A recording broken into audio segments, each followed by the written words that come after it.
As Sola and I entered the plaza, a sight met my eyes which filled my whole being with a great surge of mingled hope. Fear, exultation and depression, and yet most dominant was a subtle sense of relief and happiness. For just as we neared the throng of Martians, I caught a glimpse of the prisoner from the battlecraft, who was being roughly dragged into a nearby building by a couple of green Martian females. And the sight which met my eyes was that of a slender girlish figure, similar in every detail to the earthly women of my past life. She did not see me at first, but just as she was disappearing through the portal of the building which was to be her prison, she turned, and her eyes met mine. Her face was oval and beautiful in the extreme. Her every feature was finely chiselled and exquisite, her eyes large and lustrous, and her head surmounted by a mass of black coal-black hair, waving hair, caught loosely into a strange yet becoming coiffure. Her skin was of a light reddish copper colour, against which the crimson glow of her cheeks and the ruby of her beautifully moulded lips shone with a strangely enhancing effect. She was as destitute of clothes as the green Martians who accompanied her. Indeed, save for a highly wrought ornament, she was entirely naked, nor could any apparel have enhanced the beauty of her perfect and symmetrical figure. As her gaze rested on me, my eyes opened wide in astonishment, and she made a little sign with her free hand, a sign which I did not of course understand. Just a moment we gazed upon each other, and then the look of hope and renewed courage which had glorified her face as she discovered me faded into one of utter dejection, mingled with loathing and contempt. I realized I had not answered her signal, and ignorant as I was of Martian customs, I intuitively felt that she had made an appeal for succour and protection, which my unfortunate ignorance had prevented me from answering. And then she was dragged out of my sight into the depths of the deserted edifice. Edgar Rice Burroughs, A Princess of Mars. John Carter meets Dejah Thoris for the first time.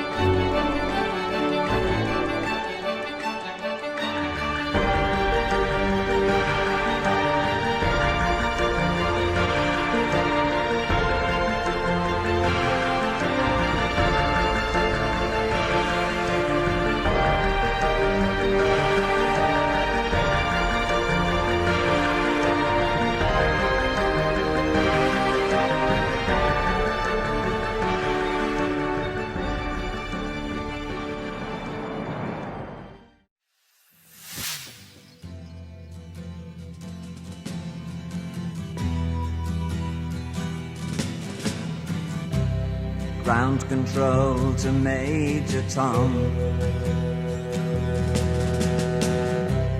Ground control to Major Tom. Take your protein pills and put your helmet on.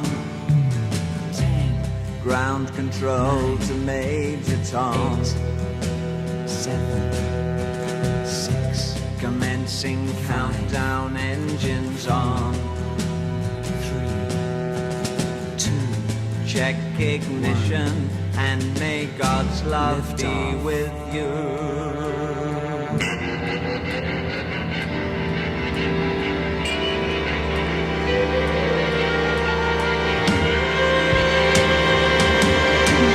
This is ground control to Major Tom.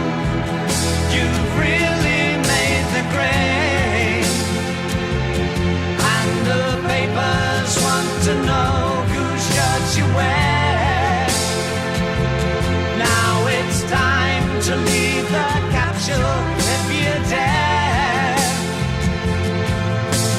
This is Major Tom to ground control. I'm stepping through the door,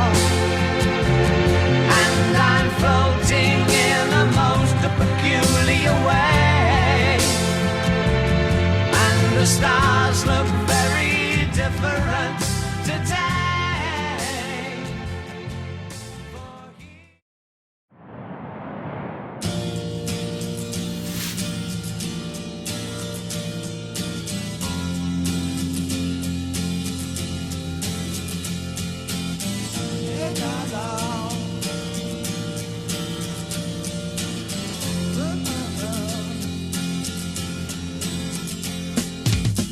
Didn't know what time it was, the lights were low.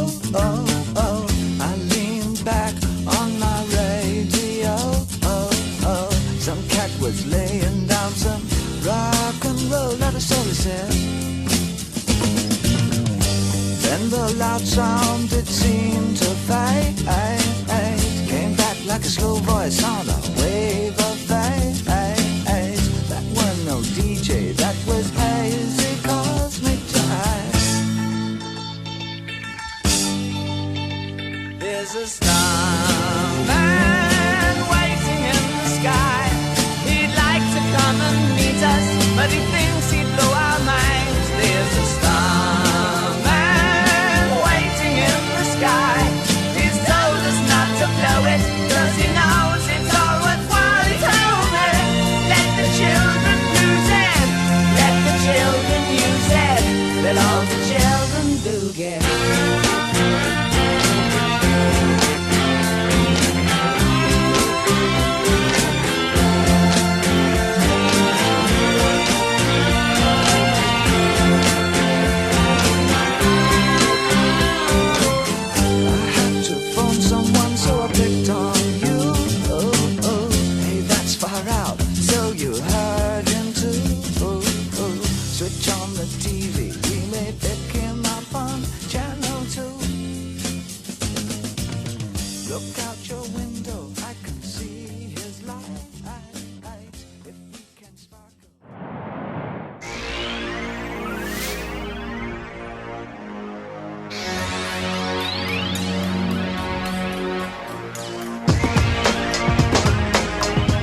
are doomed, Professor Gordon. The planet is rushing madly toward the Earth, and no human power can stop it.